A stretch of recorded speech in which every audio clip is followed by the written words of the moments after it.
Yeah, we are. We just arrived 5 minutes ago. Yeah? Okay, okay. Yeah, we are. See you Part where you go straight on. Big fan of that.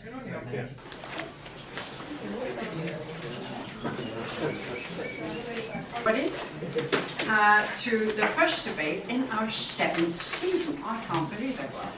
We've been doing this for seven years now, so a few of us have been in it almost from the start, and so it's a warm welcome to all those who are new to the project today. Many thanks, Louise, and thank you to the headmaster for the warm welcome here to the French Lycée. First, I would like to say is that we have 10 schools taking part this year. 10 schools, so of course apart from BIC and French Lycée themselves, we've got Montessori here as well. The others include Agora, Belver, Green Valley, the Academy, Mallorca International School, San Cayetano and Queens. I'm reading it so I don't forget one. We have here today as observers, which we have permit in the first 2 debates for those schools that are new, or indeed new judges for whom it's the first time, and welcome therefore to the Montessori team. Nice to have you with us. And we also have Sally from Mallorca International School, and we have 2 new judges with us. It says John sitting over there, and Sarah in the middle. Welcome to the team. For those of you who don't know Julie, you'll get to know her really well. She is our timekeeper. And for those of the teams that are not quite sure, she's the boss. I'm just doing the introduction. She's the one with the bell and says start and stop now. Julie Brogan, and we have the judges today, Paul Aubrey, Oliver Nielsen and Hannah Christensen. The motion today is an unusual one. It shall be interesting to hear what the teams have to say. Anocracy is better than a modern day democracy. Debating for the motion after the draw is BIC. Debating against the motion is the French Lycée. I would like, before we just start, to thank our sponsors, without whom of course this would not be possible. And first, as a representative of our main sponsor for all the years, Palma Pictures, thank you very much, Paul. Clínica Buenaida have joined us this year, also Ibex Insurance, and of course Ticket Travel Agency has been with us for a number of years. So, my personal thanks to the Rotary team, what would I do without you, which are Harry at the back on the camera, Viv and Ron, and apologies from our President John, who could not be with us today. A special thanks to the 10 schools who are all taking part, and for your enthusiastic support as well as your participation. So without further ado, can I pass you over to Julie, our timekeeper. Thank you.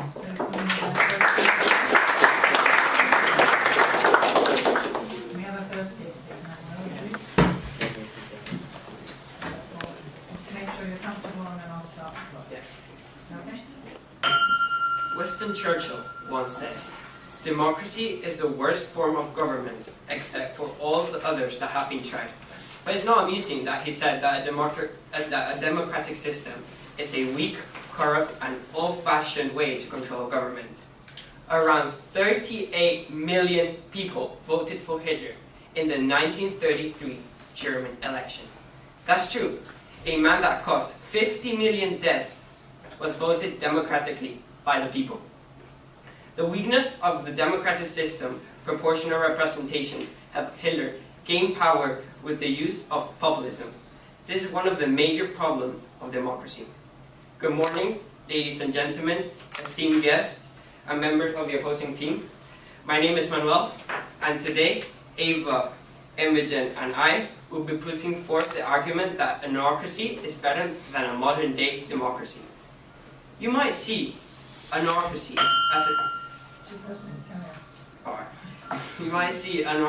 as a step backwards, as it does not give a voice to the people. However, democratic governments are any better. Most of politicians' speeches sound great on paper. However, in reality, minorities that are promised a voice in these speeches still don't have one. 56 out of the 435 members in the US House of Representatives are African American. Anarchy would be able to fix these problems in a parliament by ending systematic racism and implementing measures to make a more equal world. Most democratic countries have precedents for short term. For example, the USA, a president is chosen every 4 years. This constant change causes frequent switches between different ideologies, fundings, policies, and even ways of running the country's economy. One example of this is when President Donald Trump attempted to discontinue the Obamacare project, meaning that free healthcare would not be provided to those who most need it anymore. These constant changes in projects stop countries from developing quickly. Democratic governments are also expensive too. Most democracies in the world have a parliament where members of it discuss and vote on government measures, right? In the Spanish parliament, there are 650 members, and they get paid 3,050 euros each month, which means that every month Spanish citizens pay 1,800,000. Oh, Sorry, I actually want to go back to what you said earlier. yeah. Don't you think that by giving the right to vote to all those minorities, they are actually giving a voice by being able to, vote for what they believe in? Yeah, that's what's happening. Like, for example, in America, everyone has to vote from the age of 18, and many politicians that show populism try to give like this, we will end racism and all this, but when they get to the comparison list, in most stages it doesn't happen. You can see in the USA, there's been many attempts since the 1960s to end racism, and we still see cases like George Floyd that we still have racism today. Alright. Which means that every month Spanish citizens pay 1,875,000 euros. This huge money spending could be solved with an democracy, as we wouldn't need such a large number of people in the parliament, and therefore, alright, the number would significantly reduce to a smooth group of wise people with experience in certain topics like economy, business management, and etc., that are able to bring up better ideas for improving the country.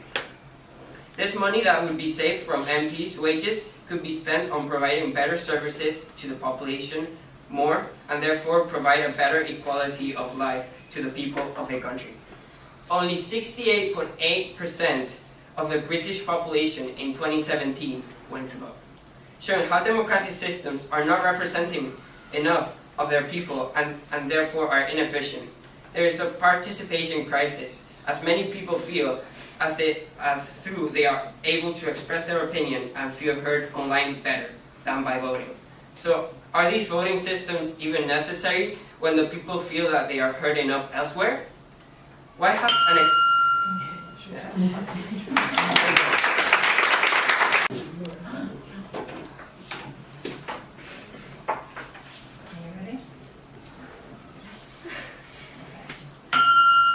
Would you be happy if your school decided who your class representative should be? Would you be happy if just a bully or procrastinating Jenny will represent you just because they got an A in their exams? I definitely wouldn't. I want to vote for someone I trust, someone I believe will defend my opinions and ideas, and think about us all as a whole.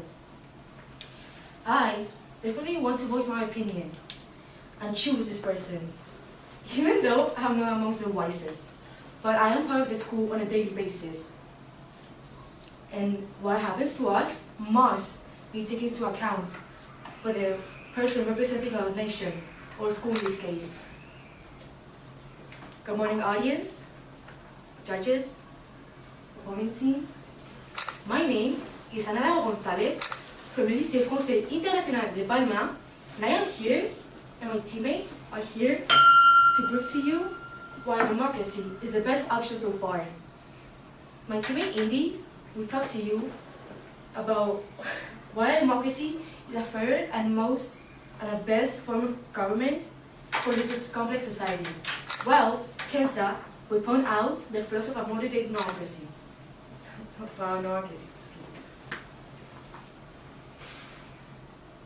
education is compulsory in all occidental countries until the age of 16. This means they educate people to basic knowledge and gives them the tool to have a critical opinion, so that when they have the age of 18, they can vote. If we are able to pay taxes at this age, we should be able to choose who manages and decides the country. And in democracy, the leader is imposed without having our consent. Even if we do not agree with their ideals and opinions, we can't really do anything. In democracy, the governors are chosen according to what? Whatever its criteria is, it may not be acknowledged by each and every individual of the society. And how do we know there's no corruption or manipulation? We just have to accept it without having any say. And how and when will these people be replaced? What would define when to update a law or define a new one? You said that people, students should be educated in politics and stuff so that they can vote well. What would you say to the fact that there's only 1/5 of UK students have political education? Well, I think we should give the society time. Like, the education right now is not the same as it was like 50 years ago. So I think if we give them more time, there will be more people being educated in those types of political operations. What would define when to update a law or define a new one? What would this depend on? Saying that only spiritually educated people should be able to vote means that those who have this education or this money should not be able to or participate in this country. Information. You said there that only people educated would be able to vote, but in a democracy, wouldn't it be more that only those educated would be running the country? It wouldn't be about, and no one could vote, so it wouldn't be about that. Well, you only continue, I will explain how.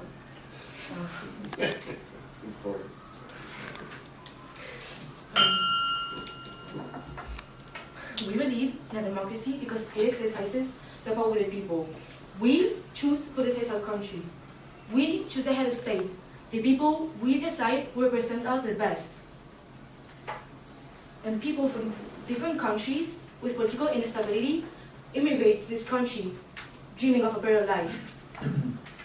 This is the case of people coming to Latin America towards the USA. A democracy provides you with safety, opportunity, and it gives you choice. Democracy provides you with subjectivity. It gives each person the possibility to choose and function in their own situation, vision, or needs. Democracy has shown us over time is the best form of government yet. It is true that not every voice is equal, depending on the different issues. But in a democracy, we feel everybody's opinion, no matter how educated or wise, is important. Thanks for listening.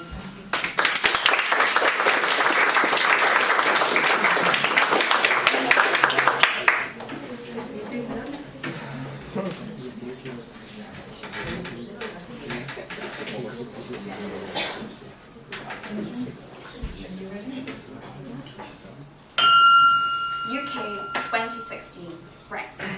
Misinformation flying. Debates breaking out everywhere. Life and conversations as we know it ground to a halt.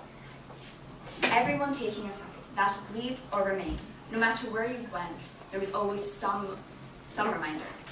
That is what happens when you try to make decisions in a modern day democracy. Utter chaos. Speed and efficiency. That is what we value in a modern day society. So why does our political system not reflect that? The decisions made by our government taking an age to be enacted, and even when it's the people's will. On the 23rd of June 2016, the people of the UK voted to leave the European Union. It took until the 1st of January 2021 for Britain to officially leave. 4 years. It took the government 4 years to do as they promised. No matter your views on Brexit, you have to admit that this is far too long. And why did it take this long, you may be asking? Voting. Modern day democracy holding back the UK's government from doing as the people ask.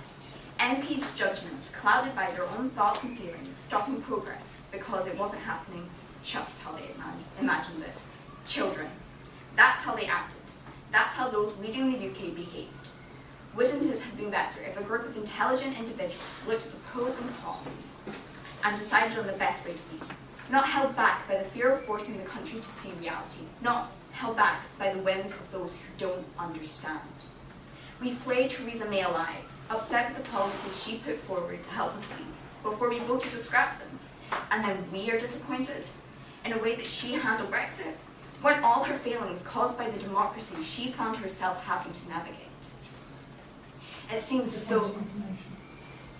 You earlier said not because of the whims of those who don't understand, but not everyone is able to have an education, to be taught what they should understand in order to vote according to their political aims. There are some people, for example, in Kenya who can't vote if they barely have a house and a bed to sleep in. Exactly, which is why our country should be run by those who have the ability to make those decisions from an education that they have been able to access, and then work on improving access to education for those younger and in less well-to-do situations. Thank you. A democracy is held up as a golden trophy, the only way you will have a functioning society, one that hears the voice of the people by being led by democratically elected representatives. It seems so good, too good to be true. Because what really is a democracy than a veiled no-mocracy? Elected representatives, puppeteered by experts from behind the scenes. That is what a modern-day democracy really is. Those we elect don't know how to run a country. They are but a face. Every decision made is consulted on by the wise, each voicing their opinions and swaying our leaders one way or another. So in the interest of efficiency, wouldn't it be better to stop sugarcoating a democracy and to make it more palatable to the general public, and let the experts who understand how best to run a country do their job without the facade? When you vote, how much do you really know? In the UK, the average person usually doesn't know much. 1/5 schools in England don't teach any form of political literacy at any point. And only if you take politics classes at GCSE and A-level, that could be counted to schools as teaching political contents to students. So when you take that into account, you see just how dire the situation is. The electorate is uninformed about politics, which means they can't be making informed decisions when voting. How can you call that an effective way to run your country? By letting the uneducated control how the nation's run? How can you expect the country to be prosperous? How can you expect it to succeed? Democracy in theory is a wonderful thing. Everyone able to have a say in their future, able to control and direct the country, to be somewhere they're proud of. But in reality, it just doesn't work. The very foundations of the system are unsteady, built on whims and selfish desires. The decisions made unbeneficial and oftentimes damaging to a country. So why continue with this outdated practice? By allowing the wise the control they need to advance the country quickly and efficiently, by handing over the small sense of control we seem to cling to, we could reap the benefits. A democracy would allow us to watch our world flourish.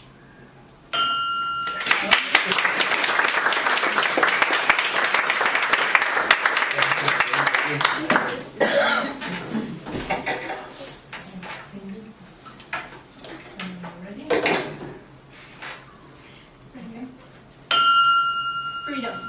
What is considered as freedom nowadays? Being able to be on your phone for hours and hours? Being able to go out with your friends whenever and whenever you want? No. Freedom is the ability to have a voice, to speak up issues, to have the right to vote. All of these things are present in every and each right of every individual in a democracy. The beauty of a democracy is that we, as human beings, have the right, as you said, the people not always have the best decisions when voting. Well, that is why we have the option to re-vote in function of what has been voted before. So, democracy is a system of government by the whole population, typically through our representatives, elected representatives, which appeared after the disastrous totalitarianism of the 20th century. Democracy is the best form of government we can find today. An example of an astounding democratic ruling was Nelson Mandela in South Africa. This country had suffered for decades under an apartheid, which we can compare to a democracy, because South Africa was ruled by a sort of elite group that consisted of only white people, and the black population was segregated, which meant that they couldn't vote and they couldn't mix with the white people. Good morning, judges, audiences, opponent team. My name is India, and I'm here to assure you that a democracy is a way more apt way of government than any other. As I said earlier, a democracy isn't perfect, but this is why we are able to vote every 4 to 6 years, therefore making different decisions in function of the outcome of the previous government. We have the ability to change our leader. We have the freedom to choose. People love freedom. Whereas in a democracy, this process is not contemplated, which could lead to misuse of the power. Let me explain myself here. So by giving power to a certain group, like unlimited power, they will take this power for granted, and therefore this could end up by corruption and end up looking like a dictatorship. Now, to sum up, yes. How could you guarantee that these elite groups won't completely take power over the whole country and turn it into a dictatorship? Well, we cannot really tell, but it is an assumption and is probably really capable of happening because, you know, once you give power to someone, they will probably take it for granted, as I said. I have tons of sisters, and me as a big sister, I use the power, you know, sometimes I use the power over them, you know, to get away with things sometimes. That is just human. So not every democracy is perfect because, well, we are human, we are able to make mistakes, but that is why we can correct ourselves. So to sum up, in a good democracy, people elect the representatives who then appoints appropriate and qualified people for each and every position to take different decisions. The beauty of a democracy is that it gives a voice to marginalized groups. The minorities are heard. Now, I would like to take an example of a country which has just opted for a democracy and has already shown signs of great improvement. This is Burkina Faso. Burkina Faso didn't have a fair elections until November of 2015, where Burkina Faso making them along the youngest democratic nations in the world. Which by having a democratic ruling, Burkina Faso has improved in society's little problems that they had daily. Now we can see a great improvement because, again, by having the right to vote, the little groups, the minorities, are heard and now they can give their opinion. So that proves my point that a democracy is the best way of government than any other. Thank you very much for listening.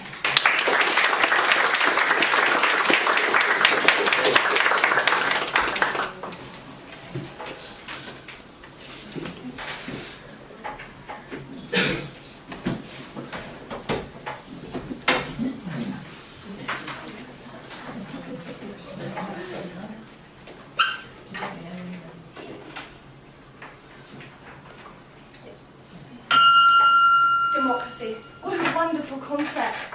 Equality for the people, freedom of speech, voting for your government to represent you as an individual, and corruption.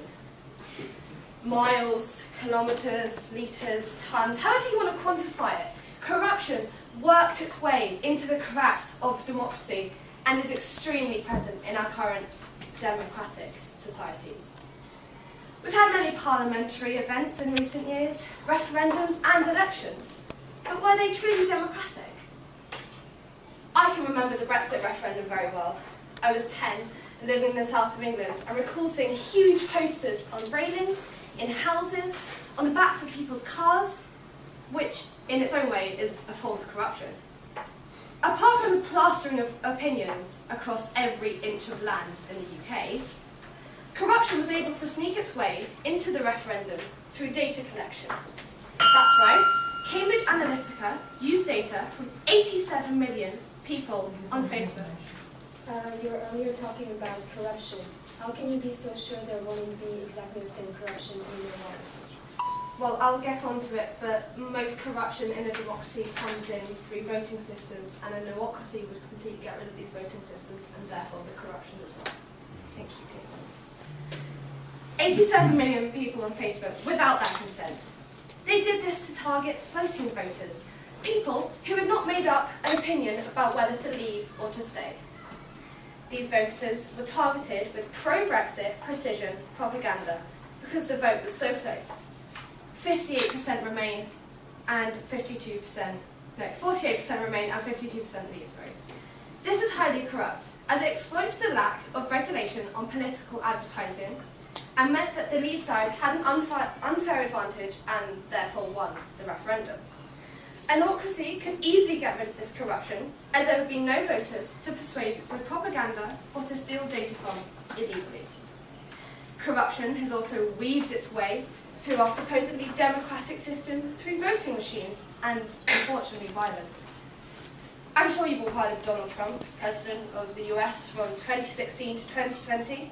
He questioned the validity of the voting machines in the 2020 election and stated that votes processed on these machines should be discounted. Additionally, he targeted machines in areas where the vote was processed, which is an attack vector on democracy. Trump also caused another attack vector in 2021 on January 6th, when he used his presidential powers to enable the riot outside the Capitol building, during which 4 people died. Although it failed, the riot was an attempt to delay the new president, Joe Biden's, presidential ceremony to ensure that Trump could remain officially as president for just a little bit longer. In a democracy, the former president would elect their successor during presidency, so the transition between leaders would be smooth and nowhere near as chaotic as January 2021 in the US. Finally, but most recently, corruption swept its way across the political party governance, where the Conservative Party had to elect a new leader after the resignation of Boris Johnson. The choice of who was to become the next Prime Minister was given to the Conservative Party members only, a group of 154,000 people who had to pay just £25 to be a member, many of whom don't even live in the UK. These members make up just 0.3% of the population of the UK, which can be shown on a pie chart like this. That's the Conservative Party members, and that is the UK population. So you see, there are just 3 examples of where corruption has shown its ugly face in our modern day societies. There are unfortunately more, indicating that it's time for a change in how our countries are governed, as our current systems are clearly flawed. A democracy would leave no room for corruption, because there would be no election results to tamper with, no voting machines to claim as faulty, and certainly no selective voting. It is not to say that a democracy is better than all democracies. Our motion does not state this. It is simply to say that a democracy should replace our highly corrupt modern-day democracies, as they are clearly doing more harm than good. Thank you.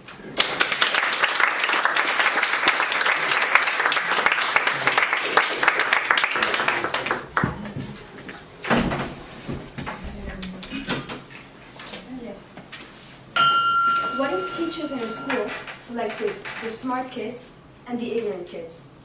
What if only said smart kids could be taught, considering the ignorant kids were too foolish to one day become important people and help the evolution of mankind? If this were to be the educational system today, a colossal raft would form between our people. The educated and the uneducated. The important and the useless. And eventually, the good and the bad. Because truly, who does not wish to be clever or approved? Good morning. My name is Kenzaru Yomagu, and today I shall speak to you about the idealization of wisdom and the qualification of right and wrong in a society governed by a democracy, and how, in my opinion, we are extremely lucky to live in a modern-day democracy where you, and myself all have a say. The big question in your utopic democracy is, how do we choose who the wise are? Wisdom is not only subjective, but it is also a large word containing a vast range of concepts. Wisdom is not measured by intellect as an IQ, but however, by the actions and experience of a being. By creating a form of government in which the wise rule, wisdom is generalized, and only one facet of its true definition is revealed. Through this generalization of wisdom, a wall is constructed between two parts of our society. The educated, informed, and rational are granted the right to vote, considering they are capable of making optimal decisions and achieving their political aims. However, the uneducated, uninformed, and irrational are deprived from their right of voting, and therefore forced into a lower class with no possible evolution. In addition to that, there is also a qualification of right and wrong. In a democracy, there is no such thing as right and wrong, as good or bad. The left wing is no better than the right wing, and vice versa. Each wing is built upon different ideals. A democracy is bare of countless qualities. It is representative. It is participative. It is liberal, and it is social. By this, I mean to say that a democracy allows everyone to have a voice. It bestows rights and freedoms, and it is based upon the active participation of each and every of its citizens. A democracy isn't to say that the people wouldn't have their freedoms and a voice. It would just mean that their country is governed for them. Yes, but if a country is governed for you, that means you don't have power. If it's not you who makes your own decisions. A democracy is not only inadequate, but it is also a utopia. There is no such thing as what is expected from the leaders of a democracy. They must vanquish their human nature in order to govern in a democracy. They must stamp out all materialistic necessities, sexual desires, and other passions in order to govern correctly, following the democratic ideals, as Plato once stated. In a democracy, all must vanquish their selfish interests in order to govern correctly for the well-being and common good of a country or society. This is impossible. It's a dream too far of reach to grasp. A democracy is just, equal, and varied. It supplies peace, gives rights to all, and bestows a voice to every citizen. We are extremely lucky to be in a moment in society where we can both learn and progress from our past mistakes, but where we can also imagine a new form of government more adapted to a new society and where all have a voice. If I were given the choice to vote between a democracy and a democracy, I definitely know which I would choose. I would choose a democracy. Thank you very much.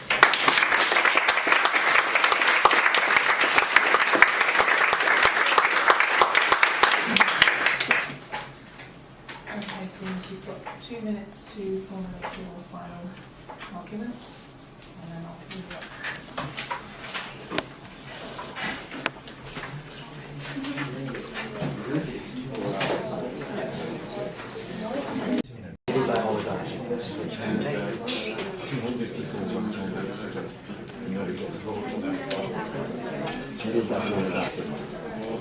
I move to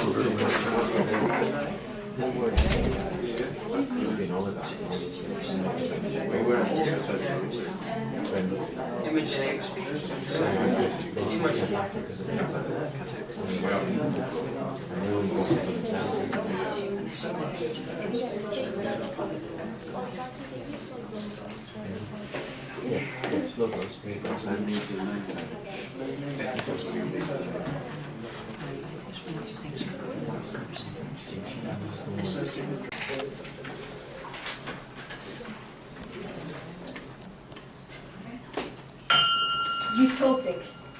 It is impossible. An idealization. A place where one must vanquish their human nature. Inadequate. It is ideological, authoritarian, and inefficient. Restricting. It monopolizes and generalizes the idea of wisdom, allowing only one point of view on this matter be apparent. Unfair. It is unjust and discriminant, allowing only one sector of society vote. This is no-ocracy. It allows only a superior and further informed part of society vote. As Manuel, I believe, earlier said, at the beginning, he said, in a no-ocracy, we would have a more equal world and a better equality of life. But how can it be equal when only one small slice of society votes? How can it be equal when it is only the group of specialists that lead who decide?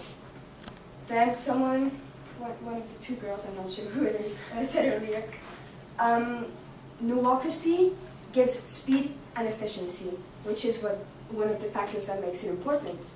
But how about the happiness of the people? How about their contentment? How about their daily needs that have nothing to do with speed and efficiency? For something to work correctly, sometimes you need to take your time and be slow. Everything comes with its time. It doesn't have to be quick. It doesn't have to be... There are many ways for something to be efficient. A democracy supplies comfort. It supplies choice. It supplies opportunity. It supplies freedom.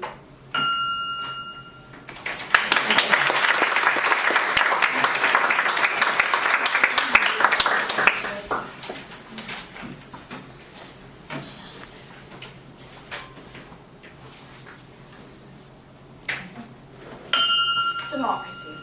We believe it does the best for us, but it doesn't. Every decision made takes time and takes pressure for any change to be made. 4 to 6 years, possibly, in voting systems before you can change any bad decisions you make. That is just far too slow. A dictator takes control of your country. 4 to 6 years, you're not going to have that ability. You're not going to have that ability to change it. And how can you believe that in a democracy that seizing power would be guaranteed? It cannot, especially when a group of people could be used and likely would be used to decide that, each being experts in their own area. And this expertise wouldn't be decided based on class. It wouldn't be decided based on his low IQ as a child. It would be decided based on your progress throughout the school system and into university and higher education. Anyone could be anything they wanted to be and rule the country. And it removes the divide that we see in society through race, gender, and sexuality. It removes that by basing it solely on one point and one point only, and that is your ability to be wise and to think through decisions, and to know the information and how best to run a country. You can have freedom without having to make decisions. Many people don't even want to make the decisions in a democracy. Some people feel forced to, like in Belgium, where they have to vote. They feel forced to make those decisions. How is that freedom? How is that freedom to do what you want when you're being forced into making these decisions that you don't feel able to make? And you talk about all of these bad parts of democracy and how they could be just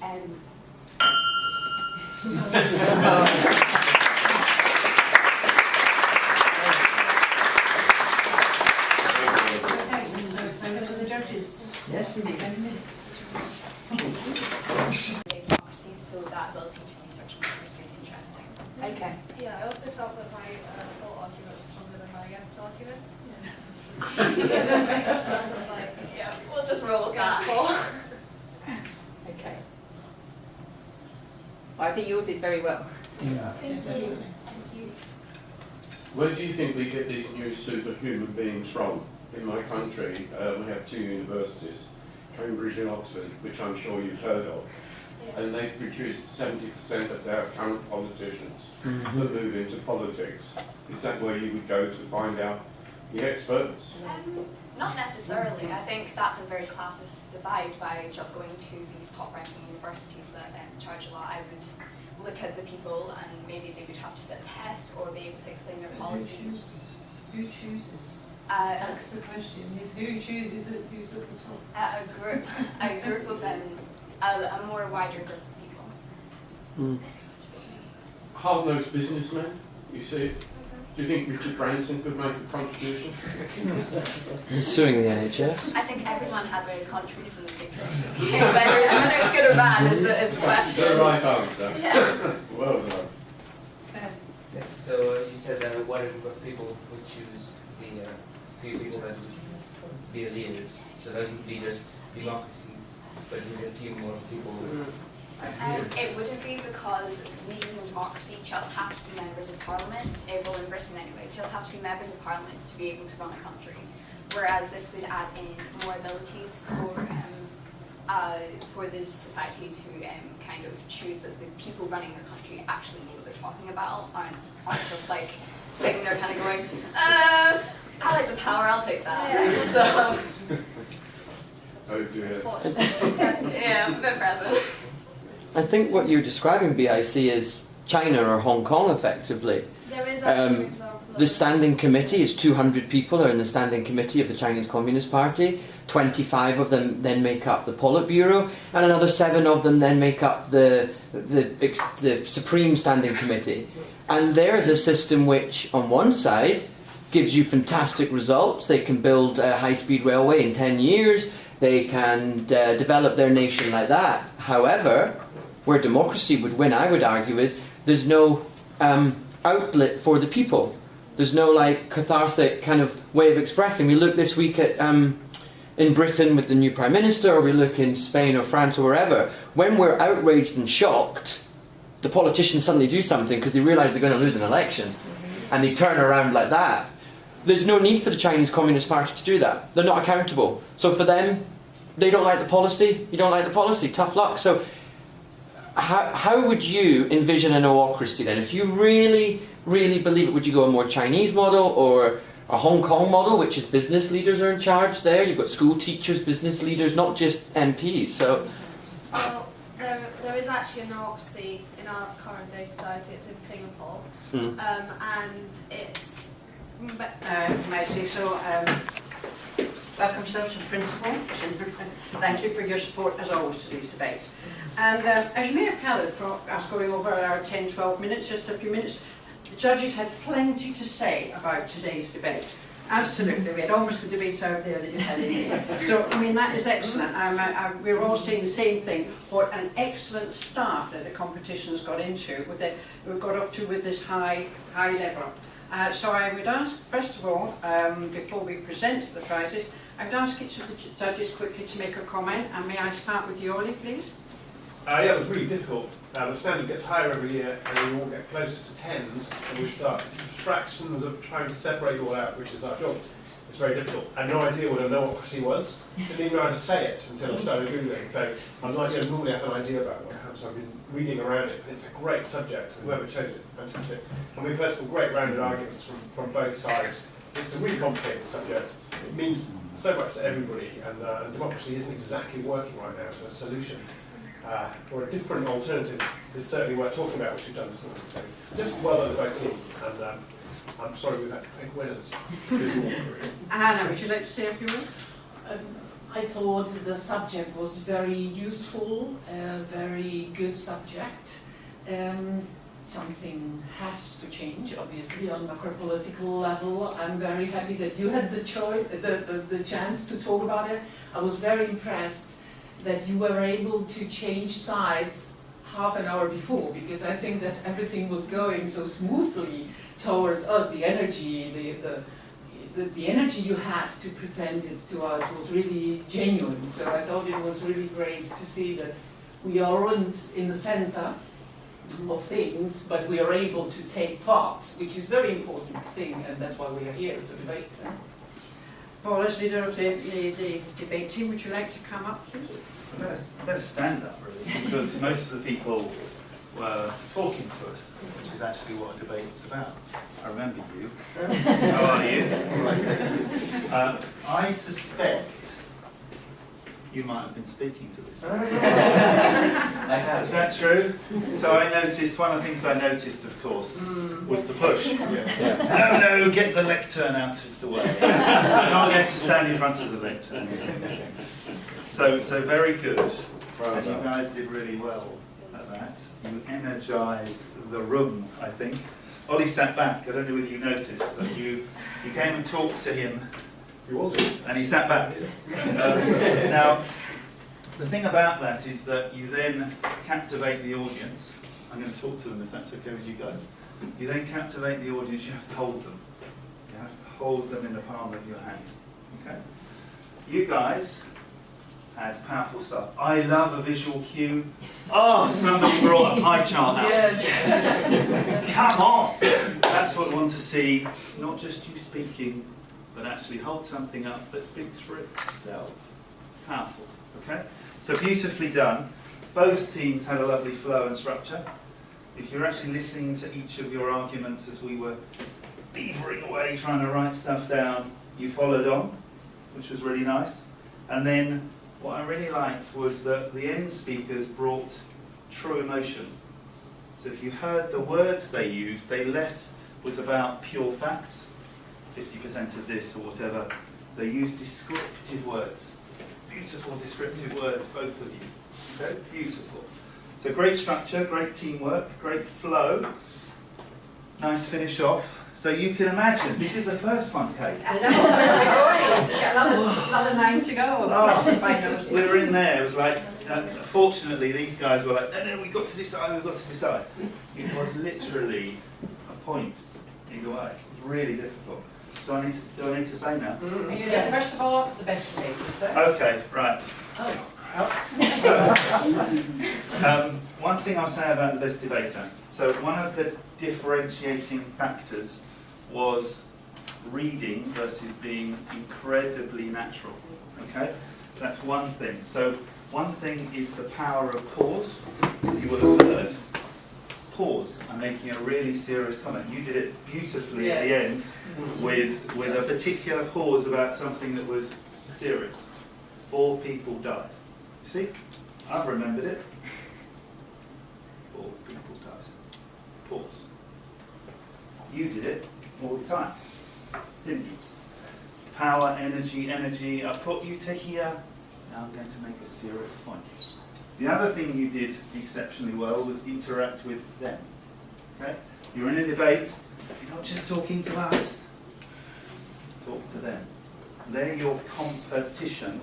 Make sure you engage with them. So, how difficult was debater? So we went with, drum roll please.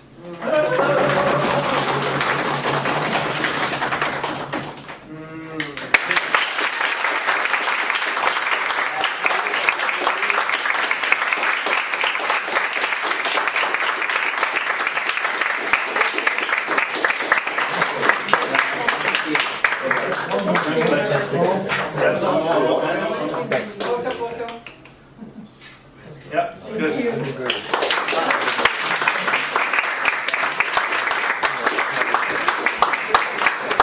Incredibly close. Right? Incredibly close. I had to recount, so I'm not good at maths. I was doing political studies. No comment. So it was on my scorecard it was a point between the teams. Okay. Now, again, differentiation was team flow, team power, team energy as a combined, and then were you landing the points? Did we feel you were landing the points? For which reason? Drum roll. Drum roll, please.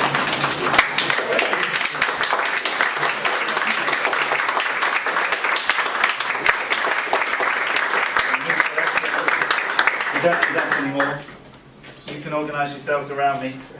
Gemma? Make sure you're. Can you put your hands on the card, please, you three? Because this is yours, not mine. Well done, well done. Gemma, Right.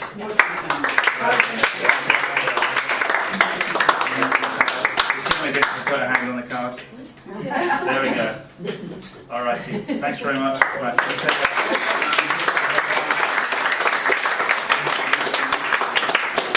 Could I ask, I know they don't want to do it, but could I ask the teachers and the judges just to come forward and we can have a picture with all the group, please? Just as a memory of this first debate in this season. Thank you very much, Rita, Gemma, the judges, and please, obviously, to You guys are teams. most important. You're there, up at the front here, please. The best debater who made the best arguments, okay? Shaw wins at the back. You could win the debater. We're missing one. Come on, Anna. Here you come. Students are getting taller. It's worrying. Well, we're getting smaller. Right. Thank you very much. Just to finish, my sincere thanks to the French Lycée for hosting this first debate. Thank you very much indeed. Excellent as always. And of course, we're on to the second debate already on Thursday. For those that are interested, the debates will be every Tuesday and Thursday. They're on exception, of course, the national holiday, so towards the end of November. And then the finals will be, so you'll all have another debate in November. And then the finals are at the moment planned for the 15th of December. But you'll get all that from me, of course. Many thanks indeed. Thank you.